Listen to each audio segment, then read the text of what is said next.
오늘도 예배 오신 분들 환영합니다. 잘 오셨습니다.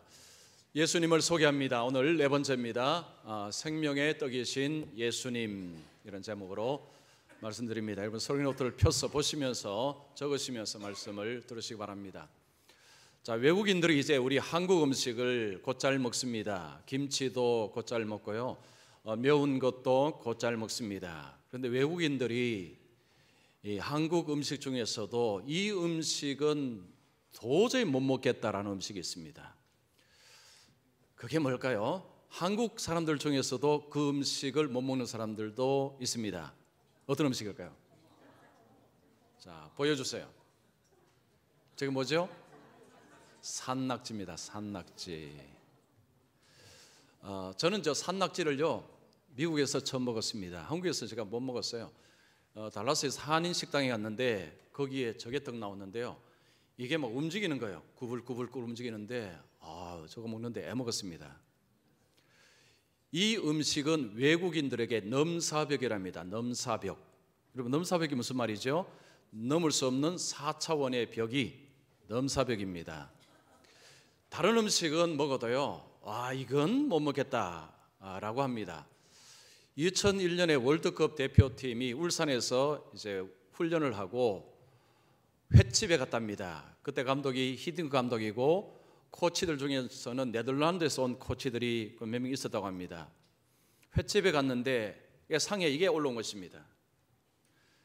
그러니까 외국인 코치들이요, 이걸 보고 하얗게 질려버렸대요. 이게 지금 움직이지 않습니까? 꾸불꾸불 움직이고 하니까요.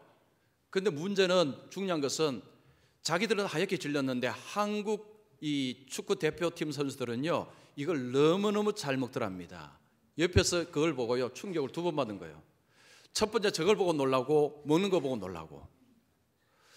그때 외국인 코치 한 사람이 이런 말을 했답니다. 우리나라가 4강에 올라가면 이 산낙지를 먹는 것을 고려해 보겠다. 먹겠다도 아닙니다. 고려해 보겠다는 것입니다.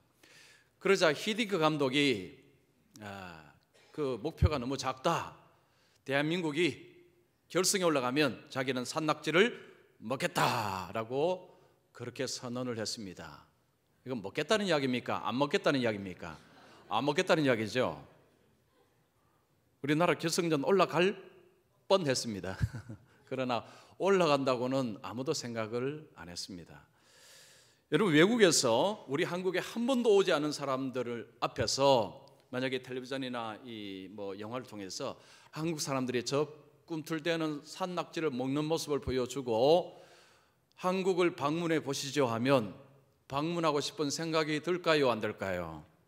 별로 안 들 것입니다. 저 움직이는, 꾸불꾸불하고 움직이는 것을, 지렁이 같은 것을 그냥 입에다 넣고 맛있게 먹는 한국 사람들이 얼마나 무섭겠습니까? 제가 봐도 무서울 것 같아요. 그러니까 한국에 방문한다는 것은 아마도 마음이 안 생길 것 같습니다. 자, 우리나라 지금 이 관광 적자가 심하다고 합니다. 그래서 외국인들에게 한국을 소개할 때는 이런 거 소개하면 안 되겠지요. 좋은 것들, 그들이 공감할 수 있는 것들을 다양하게 전해서 한국에 한번 오십시오 하면 한국 한번 가고 싶다, 그런 생각이 아마 들 것입니다. 여러분, 나라든지 사람이든지 소개할 때는 좋은 모습을 한두 개만 해서는 안 됩니다. 여러 가지로 다양하게 소개를 하는 것이 필요합니다. 그래서 그 사람들로 하여금 공감하게 만들어야 되고, 참 매력적이다 라는 생각을 갖게 만드는 것이 필요합니다. 처음부터 좋지 못한 모습을 보여주면, 부정적인 관점을 가지게 되면, 선입견을 가지게 되면, 그러면 나라든지 개인이든지 아마 좋지 않은 생각을 하게 될 것입니다. 자, 우리 예수 믿는 사람은 이 땅에 예수 그리스도를 소개하는 책임을 가지고 있습니다. 자, 우리는 예수님을 소개해야 합니다. 예수님을 어떻게 소개해야 될까요? 자, 예수님을 다양한 관점에서 소개를 할 수 있어야 합니다. 자, 어떻게 소개하면 좋을까요? 자, 예수님께서 이미 자신을 소개하셨기 때문에 예수님께서 하신 것을 배우면 됩니다. 자, 요한복음을 보면 예수님께서 자신을 어떻게 소개했습니까? 나는 뭐뭐시다, 나는 뭐뭐시다 라고 이렇게 소개를 합니다. 자, 지난주에 배웠죠. 나는 세상의 빛이다. 그 전주는 나는 선한 목자다. 그리고 성경에 보면 나는 부활이요 생명이다. 나는 포도나무다. 나는 길이요 진리다. 나는 부활이다. 뭐 이런 식으로 예수님은 나는 뭐뭇이다 라고 자기를 표현하셨습니다. 자기 정체성을 나는 뭐뭇이다 라는 식으로 드러내셨습니다. 자, 이 방식은 결국은 예수님이 무엇을 말씀하고자 하느냐 하면 나는 하나님이다 라는 것을 다양한 비유를 통해서 말씀하고 계시는 것입니다. 예수님께서 그런 식으로 말씀하신 이유가 뭘까요? 왜 예수님이 다양한 방식으로 통해서 예수님이 하나님이심을 드러낼까요? 이유가 뭘까요? 사람을 구원하기 위해서입니다. 여러분 요한복음 20장 31절을 보십시오. 오직 이것을 기록함은 너희로 예수께서 하나님의 아들 그리스도이심을 믿게 하려 함이요 또 너희로 믿고 그 이름을 힘입어 생명을 얻게 하려 함이니라. 자, 요한복음에서 예수님께서 나는 뭐뭇이다, 나는 생명의 떡이다, 나는 세상의 빛이다, 뭐 이런 식으로 예수님이 자신을 표현하실 때 이렇게 하신 것은 그 속에서 예수님이 하나님이심을 깨닫고 그 예수님을 믿고 구원을 얻도록 하는 것이 바로 그렇게 기록한 목적이라고 이야기합니다. 자, 오늘 본문에서 예수님은 자기를 또 정체성을 이렇게 표현합니다. 나는 생명의 떡이다. 나는 생명의 떡이다. 자, 이전까지의 다른 비유와 달리 이 비유는 이해하기가 조금 더 어려운 것이 사실입니다. 자, 만약에 어떤 사람이 자기를 나는 떡이다 라고 하면 여러분 정상으로 보시겠습니까? 저분 조금 이상한, 좀 머리가 좀 돌았거나 아니면 뭘 잘못 먹었거나 이렇게 생각할 가능성이 많습니다. 떡이라는 것은 먹는 것입니다. 그러면 나는 떡이다, 나는 먹는 것이다, 나를 먹어라, 뭐 이런 이야기 아닙니까? 야, 이런 이야기를 듣고서 어떻게 그 이야기를 하는 사람의 말을 제대로 이해할 수가 있겠습니까? 자, 예수님이 생명의 떡이다 라고 하니까 그것을 듣는 무리 중에 아니 어떻게 그의 살을 먹을 수 있단 말이냐 이런 생각을 한 사람이 있었습니다. 자, 52절 보십시오. 62절에 보면 유대인들이 서로 다투어 이르되 이 사람이 어찌 능히 자기 살을 우리에게 주어 먹게 하겠느냐. 자, 지금 예수님께서 나는 생명의 떡이다라고 할 때에 어떻게 나의 살을, 저 사람의 살을 우리가 먹을 수 있느냐, 도무지 이해가 안 된다라고 사람들이 생각을 했습니다. 자, 예수님께서 나는 생명의 떡이다라고 할 때에 진짜 예수님을 먹으라고 말씀하신 것은 아니죠. 이건 비유입니다. 비유. 우리가 말을 할 때에 직설적으로 말을 하기도 하지만 비유를 사용해서 말을 하곤 합니다. 그러면 듣는 사람이 훨씬 이 이야기를 잘 알아듣고 그리고 설득력 있게 말할 수 있는 방법입니다. 예를 들면 이런 거죠. 자, 오후 예배 오시면 졸립니다. 그럴 때 어떤 분이 이런 표현을 씁니다. 내 눈꺼풀이 천근만근이야. 그 이야기를 듣고 있던 옆에 사람이 아니 무슨 그런 새빨간 거짓말을 해, 어떻게 당신의 눈꺼풀이 천근만근이야 라고 한다면 그분은 이해력이 바닥입니다. 바닥. 그 이해력이 없는 거죠. 자, 그 이야기를 들으면 어떻게 응수해야 됩니까? 그래, 맞아, 나도 눈꺼풀이 천근만근이야, 너무 졸려. 이분이 이해력이 높은 분입니다. 자, 비유를 사용할 때는 그 비유를 통해서 메시지를 전하는데 그 메시지에 대한 그 정확한 그런 강도 아니면 묵직한 메시지를 전할 때 이 비유를 많이 사용을 합니다. 자, 예수님께서 이 비유를 말씀하셨을 때는 얼른 들으면 이게 무슨 말인지라고 이해가 안 되지만 예수님이 풀어 말씀하신 것을 우리가 들으면 아하, 여기에 이런 의미가 있구나. 그러면 그 깊은 것을 더 잘 알 수가 있다는 것입니다. 이런 말이 있습니다. 한마디 말은 금세 잊혀지지만 한마디 비유는 오래 기억된다. 그냥 보통 하는 말은 듣고 잊어버립니다. 그러나 비유가 섞인 말은요, 머리에 남는다는 거죠. 그래서 중요한 메시지를 던질 때는 비유를 통해서 메시지를 하면 오래 기억하게 할 수 있습니다. 어떤 사람은 그런 이야기했어요. 예수님의 커뮤니케이션, 예수님의 소통은 이건 사람이 쉽게 따라갈 수 없는 범주라는 것입니다. 그러니까 커뮤니케이션의 달인이 예수님입니다. 예수님이 말씀하신 것을 보면 비유를 굉장히 많이 사용하셨습니다. 근데 그 비유가 일상생활 속에서 사람들이 보통 경험하는 것들을 사용해서 예수님이 말씀하셔서 듣는 사람들이 그 말을 오래 기억할 수 있도록 의미를 분명히 예수님이 전달을 하셨다는 것입니다. 자, 예수님께서 나는 생명의 떡이다 라고 할 때에 어떤 메시지를 예수님이 주고 싶어 하시겠습니까? 자, 윌리엄 바클레이라는 주석가가 있습니다. 이분이 이런 이야기 했어요. 지금 예수님의 이 주장은 가장 위대한 주장이고 가장 위대한 제안이다. 예수님께서 말씀하신 나는 뭐뭇이다 라는 이야기를 하신 중에서 나는 생명의 떡이다 라는 표현이 가장 위대한 주장이고 가장 위대한 제안이다 라는 표현을 썼습니다. 그만큼 이 표현이 굉장히 중요하다는 것입니다. 여러분 졸지 마시고요. 졸지 마시고 끝까지 말씀을 잘 한번 들어보시기 바랍니다. 자, 그럼 예수님의 생명의 떡이다 라고 할 때 이건 뭘 말씀하고자 하느냐? 예수님께서 사람에게 영원한 생명을 주시는 하나님이시다라는 것을 표현하기 위한 방법으로 나는 생명의 떡이다 라고 말씀을 하신 것입니다. 자, 예수님께서 이 말씀을 하신 말씀 이해하기 위해서는 요한복음 6장 전체를 우리가 살펴봐야 됩니다. 자, 제가 몇 장 몇 절 볼 때 같이 보시면 되겠습니다. 먼저 6장 처음에 보면 어떤 사건이 있습니까? 오병이어의 사건이 있습니다. 보리떡 5개와 물고기 2마리로 남자 장정만 5,000명을 먹였습니다. 그러면 아이, 여인, 노인 다 합치면 작게는 10,000명, 많게는 20,000명.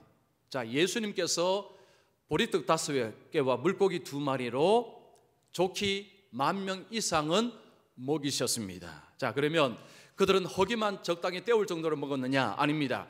배불리 먹었습니다. 그리고 12광주리가 남았습니다. 많은 무리들이 예수님의 이 하시는 기적을 그들이 경험을 했습니다. 자, 무리들이 그 경험을 하고 나서 예수님을 보는 관점이 달라졌습니다. 예수님을 어떻게 보기 시작했느냐? 이분이 바로 구약에서 그 오실 선지자라고 하신 바로 그분이다. 그렇게 그들이 생각하기 시작했습니다. 여러분 14절 보십시오. 자, 사람들이 이는 참으로 세상에 오실 그 선지자라 하더라. 자, 무리들이 예수님의 행하시는 오병이어의 기적을 보고는 구약에서 말씀하신 그 예언하신 그 선지자, 그 메시아가 바로 이분이다 라고 사람들이 생각을 하기 시작했습니다. 자, 사람들이 이렇게 생각한 근거가 뭐가 있느냐? 열왕기하 4장에 가면 엘리사 선지자가 보리떡 20개와 자루에 그 한 자루에 채소를 가지고 100명을 먹이는 사건이 나옵니다. 그리고 남았습니다. 무리들이 예수님이 행하시는 이 기적을 보면서 그들의 머릿속에는 엘리사가 행한 기적하고 비스무리합니다. 비스무리합니다. 근데 뭐가 다릅니까? 거기는 20개로 100명을 먹였는데 여기는 보리떡 5개로 10,000명, 20,000명을 먹였습니다. 그러니까 먹인 숫자가 다릅니다. 차원이 다른 거죠. 훨씬 확장이 되었습니다. 자, 그들의 머릿속에는 엘리사가 20개로 100명을 먹였는데 예수님은 5개로 10,000명, 20,000명을 먹였으니까 엘리사보다 훨씬 더 위대한 선지자라는 생각이 들었을 것입니다. 자, 그들의 머릿속에는 위대한 선지자가 있습니다. 모세, 엘리야, 엘리사. 근데 모세가 신명기 18장에 이런 말씀했습니다. 나와 같은 선지자, 모세와 같은 선지자를 일으킬 것이다.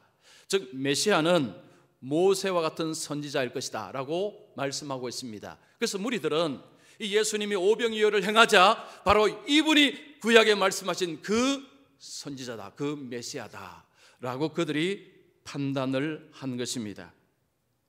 자, 그런데 그들이 메시아로 보는 것은 좋았는데 문제가 있습니다. 그들이 생각하는 메시아상하고 예수님이 하시려고 하는 메시아상하고는 달랐습니다. 그들은 예수님을 통해서 얻고자 한 것이 있습니다. 무엇을 얻고자 하느냐? 정치적인 해방, 경제적인 성공, 즉 그들을 먹이고 입히는 데 있어서 예수님이 우리에게 그 일을 할 수 있다고 그들이 생각했습니다. 그래서 그들은 예수님을 왕으로 삼고자 했습니다. 15절에 보면 예수께서 그들이 와서 자기를 억지로 붙들어 임금으로 삼으려는 줄 아시고, 자, 사람들은 예수님을 왕으로 세우고자 했습니다. 당신이 우리의 왕이 되어서 지금 정치적인 압박, 로마의 압박받는 데서 우리를 해방시켜 주시고, 지금 먹고 살기 너무 힘드니까 먹고 사는 문제 해결해 주십시오. 오병이어를 겪고 나니까 예수님은 이 일을 할 수 있다라고 그들이 믿은 것입니다. 그래서 예수님을 왕으로 삼으려고 할 때 예수님은 피해서 도망가셨습니다. 예수님은 그들의 의도를 정확하게 알고 계셨기 때문입니다. 그리고 예수님은 그 다음 날, 오병이어 사건 그 다음 날, 자, 무리들에게 예수님이 이렇게 말씀합니다. 나는 생명의 떡이다.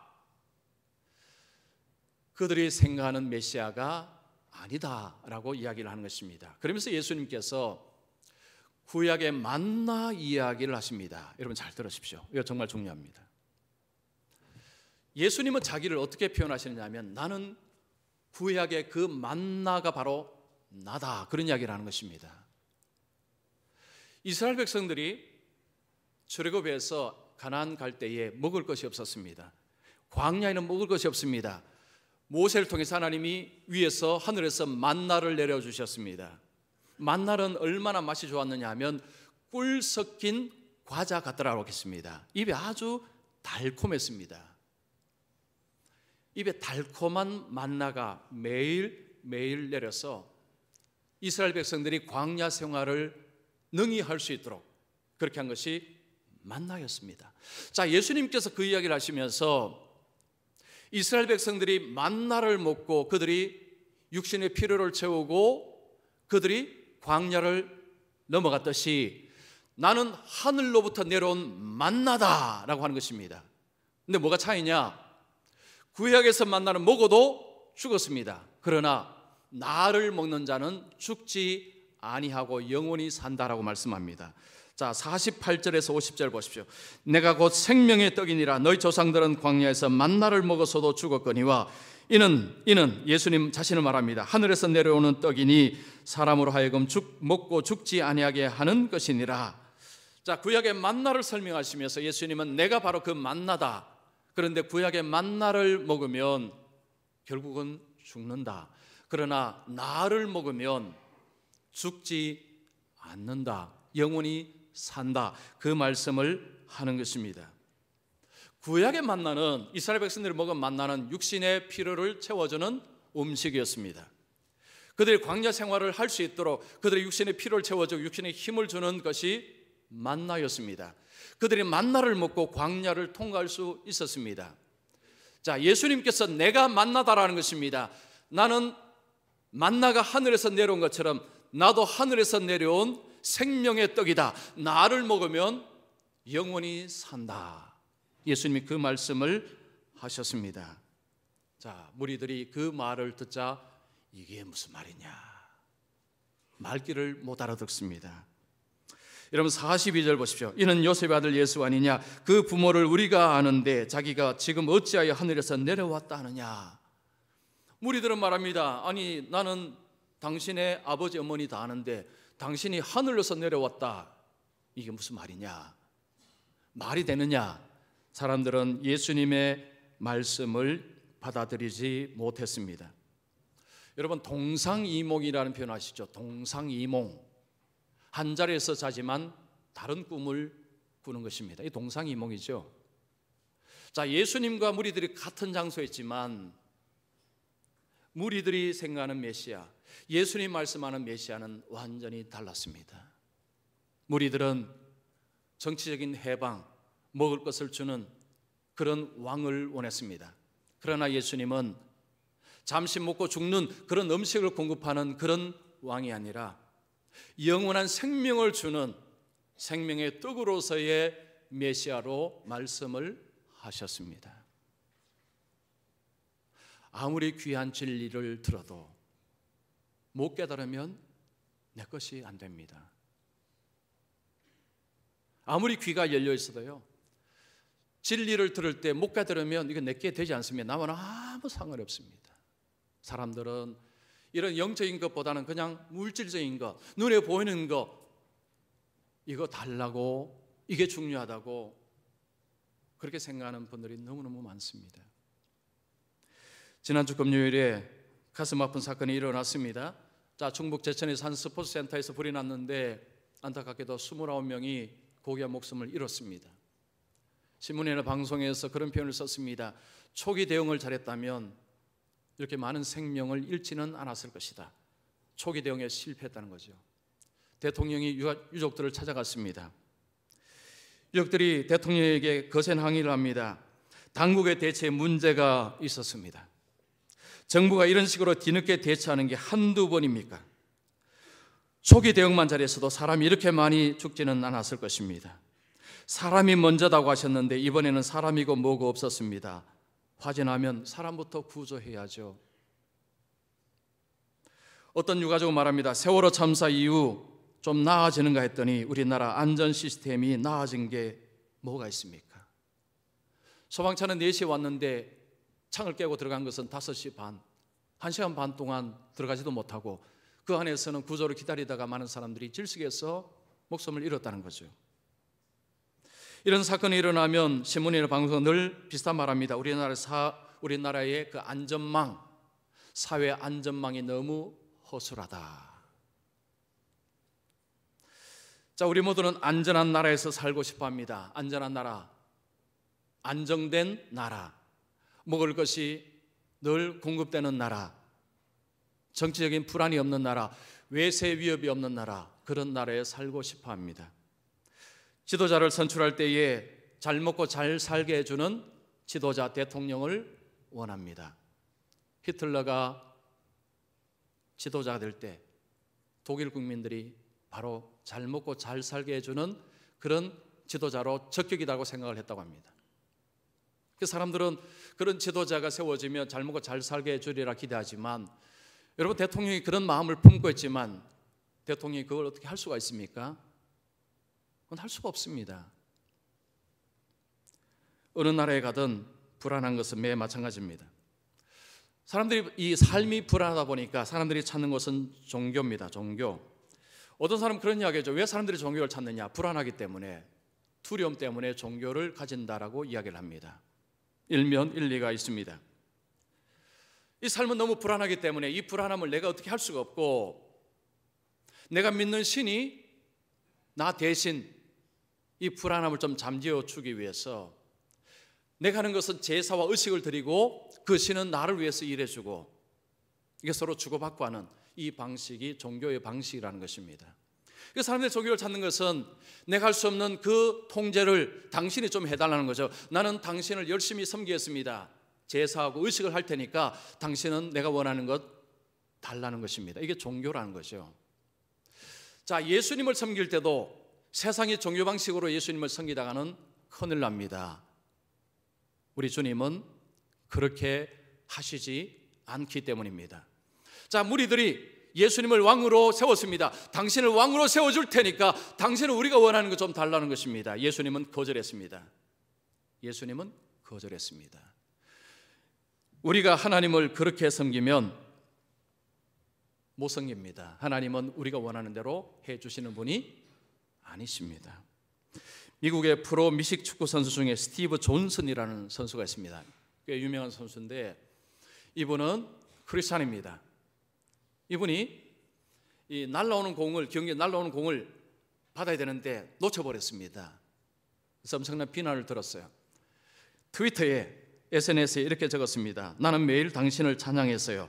그런데 나를 이런 식으로 대접하다니요, 이번 일을 절대 잊지 않겠어요. 누구를 대상으로 한 이야기입니까? 하나님. 이게 트위터에 이거 번역한 것입니다. 나는 매일 당신을 찬양했어요. 그런데 나를 이런 식으로 대접하다니요, 이번 일을 절대 잊지 않겠어요. 내가 하나님을 찬송하고 내가 할 때 당신도 나를 위해서 해줘야 될 것 아닙니까? 그런데 왜 당신은 내가 원하는 것 해주지 않습니까? 나 절대 잊지 못합니다. 세상 종교가 하는 방식으로 하나님을 섬기는 분입니다. 그 하나님은 자기 형상으로 만든 하나님입니다. 하나님이 하나님의 형상으로 우리를 만났는데 우리들은 우리 형상으로 하나님을 만들고 있다는 거죠. 많은 사람들이 하나님을 섬길 때 하나님의 형상으로 빚어진 인간으로서 하나님을 섬기는 게 아니고 내가 내 형상으로 빚은 그 하나님을 섬기고 있다는 것입니다. 내가 원하는 것 해달라는 것입니다. 주님은 우리가 원하는 대로 해 주시지 않습니다. 물론 우리 기도를 전혀 안 들으신다는 이야기는 아닙니다. 그러나 주님은 우리 뜻대로 조종 가능한 분이 아니다는 이야기입니다. 내가 원하는 대로 하나님이 다 들어주시면 우리는 하나님을 통제 가능한 것입니다. 하나님은 절대 통제 가능한 분이 아니십니다. 자, 하나님은 우리가 원하는 것은 안 해주시지만 정말 우리에게 가장 필요한 것은 내주십니다. 그게 뭘까요? 영생입니다. 여러분, 영생이 무엇입니까? 영생을 쉽게 말하면 주님 안에 사는 것입니다. 내가 주님 안에, 주님이 내 안에 사는 것이 영생의 삶입니다. 갈라디아서 2장 20절 보십시오. 내가 그리스도와 함께 십자가에 못 박혔나니 그런 적 이제는 내가 사는 것이 아니요 오직 내 안에 그리스도께서 사시는 것이라. 이제 내가 육체 가운데 사는 것은 나를 사랑하사 나를 위하여 자기 자신을 버리신 하나님의 아들을 믿는 믿음 안에서 사시는 것이라. 예수님이 십자가 왜 죽으셨느냐? 내가 원하는 것을 해주시기 위해서 아니라는 것입니다. 예수님이 십자가에 죽으신 것은 예수님이 내 안에 들어와 살기 원해서, 내가 예수님 안에, 예수님이 내 안에 살고자 예수님이 십자가에 죽으셨다는 것입니다. 이 말은 예수님이 우리에게 주시고자 하는 선물은 뭐냐? 주님 안에 함께 살아가는 것입니다. 이게 영생의 삶입니다.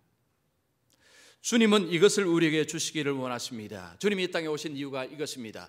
주님이 왜 메시아냐? 이것을 주시기 때문입니다. 여러분, 어떤 주님을 원하십니까? 어떤 하나님을 원하십니까? 내 기도에 응답 잘해주시는 하나님을 원하십니까? 아니면 나에게 가장 필요한 것, 영생을 주시는 하나님을 믿으십니까? 우리 하나님은 통제가 절대 불가능합니다. 그러나 하나님 우리에게 가장 좋은 것을 주십니다. 자, 오늘 예배드리는 우리 모든 분들은요, 엉뚱한 메시아상을 기대하지 마시고 하나님이 주시고자 하는 그 선물, 그 영생의 선물을 받으시기를 축복합니다. 별로 원하지 않는 분들이 계시는 것 같아요. 대답 안 하시네요. 자, 그러면 여러분, 영생을 얻기 위해서 어떻게 해야 됩니까? 믿어야 됩니다. 누구를 믿어야 되죠? 예수를 믿어야 됩니다. 자, 예수님께서 내게 오는 자는 결코 줄이지 아니할 터이요. 예수님께서 말씀합니다. 내게 오는 자는, 여러분, 내게 온다는 것이 무슨 말입니까? 그 다음에 표현하고 있습니다. 나를 믿는 자는 영원히 목마르지 아니하리라. 내게 온다는 표현은 예수님을 믿는다는 표현과 같은 표현입니다. 예수님이 이런 말씀하셨죠. 수고하고 무거운 짐진 자들아 다 내게로 오라. 내가 너희를 쉬게 하리라. 다 내게로 오라. 모든 사람들 다 내게로 오라. 흉측한 범죄를 저질러도 괜찮다. 내게로 와라. 무슨 말입니까? 주님을 믿으라는 이야기죠. 주님을 믿지 않고 주님께로 갈 수가 없습니다. 주님께로 못 가는 이유는 못 믿기 때문입니다. 예수님은 다 내게로 오라. 내게로 오는 자에게 예수님께서 영원한 쉼, 영원한 안식을 주신다라고 약속을 하십니다. 자, 그러면 여러분, 믿는다는 게 무슨 말이죠? 예수를 믿는다. 우리는 잘 아는 것 같은데 사실은요, 참 쉽지 않은 질문입니다. 믿는 게 뭐죠? 자, 지금 예수님께서 생명의 떡이다라는 말씀을 하시고 나를 먹으면 영원히 산다라는 말씀을 하실 때 이걸 가지고 한번 생각해 보겠습니다. 자, 예수님께서요, 자신을 생명의 떡이라고 말씀하고 나를 먹어야 산다고 이야기합니다. 자, 먹는다 하는 것하고 믿는다라는 것하고 어떤 관계가 있겠습니까? 자, 날마다 우리는 보통은 세 끼를 먹으면서 살아갑니다. 여러분, 1년에 한 끼 먹는 분 계십니까? 나는 1년에 한 끼만 먹어도 능히 살 수 있습니다 라는 분 계십니까? 아무도 안 계시죠? 안 그러면 한 달에 한 끼? 아무도 안 계시죠? 일주일에 한 끼? 아무도 안 계십니다. 하루에 한 끼? 이것도 쉽지 않습니다. 우리는 보통은 3끼를 먹어야 삽니다. 자, 음식을 먹는다는 것은 음식을 받아들이는 것을 말합니다. 음식을 받아들이고 그리고 한 번 하는 것이 아니고 이걸 반복적으로 합니다. 습관적으로 합니다. 계속 먹어야 됩니다. 음식을 받아들이고 계속 먹으면 우리 속에 어떤 일이 벌어집니까? 이 음식이 소화되어서 에너지를 주고 힘을 줍니다. 그래서 음식을 먹고 우리가 힘을 얻어서 매일매일 삶을 살아갑니다. 믿음이라는 게 이렇다는 것입니다. 자, 뭘 받아들이느냐? 예수님을 받아들입니다. 예수님을 내 마음으로 받아들입니다. 예수님의 말씀을 받아들입니다. 예수님의 말씀을 받아들일 때 예수님 말씀은 우리 속에 무슨 일을 하십니까? 우리 속에 기쁨을 주고 우리 속에 즐거움을 주고 우리 속에 힘을 주어서 자, 우리로 하여금 삶을 살아가게 하십니다. 예수를 믿는다라는 것은 음식을 먹는 것하고 비슷하게 날마다 예수님을 의지하고 날마다 예수님께 나아가고 날마다 예수님께 기도하고 날마다 말씀을 붙들고 그렇게 살아갈 때 우리의 영이 우리의 삶이 영원한 삶을 향해서 나아간다는 것입니다. 즉 이 땅에서 영원한 생명의 삶이 시작된다는 것을 말하는 것입니다. 나는 1년에 한 번만 교회 가도 되고 나는 1년에 한 번만 기도해도 되고 이런 분 계십니까? 영이 죽습니다. 어떻게 1년에 예배를 한 번 드리고 어떻게 1년에 한 번 기도하고 영이 살 수 있습니까? 밥을 매일 먹어야 살듯이 우리의 영은 하나님의 말씀을 매일매일 하나님과의 관계를 매일매일 해야 우리 영이 살고 기동하고 힘을 낸다는 것입니다. 이것이 바로 예수님께서 생명의 떡이라고 말씀하신 이유입니다. 여러분 성경에는요 먹는다는 표현이 참 많이 나옵니다. 시편 34편 8절 보십시오. 너희는 여호와의 선하심을 맛보아 알지어다. 하나님의 선하심을 맛보라는 것입니다. 예레미야 15장 16절 보십시오. 만군의 하나님 여호와시여 나는 주의 이름으로 일컬음을 받는 자라. 내가 주의 말씀을 얻어먹었사오니 주의 말씀은 내게 기쁨과 내 마음의 즐거움이오나. 자 보면 예레미야가 하나님의 말씀을 먹을 때에 마음속에 기쁨과 즐거움을 주었다라고 이야기합니다. 주님을 받아들일 때 날마다 주님을 의지할 때 날마다 주님 말씀을 먹을 때 말씀을 받아들일 때 그 마음의 속사람이 기쁨과 즐거움으로 충만해진다는 것입니다.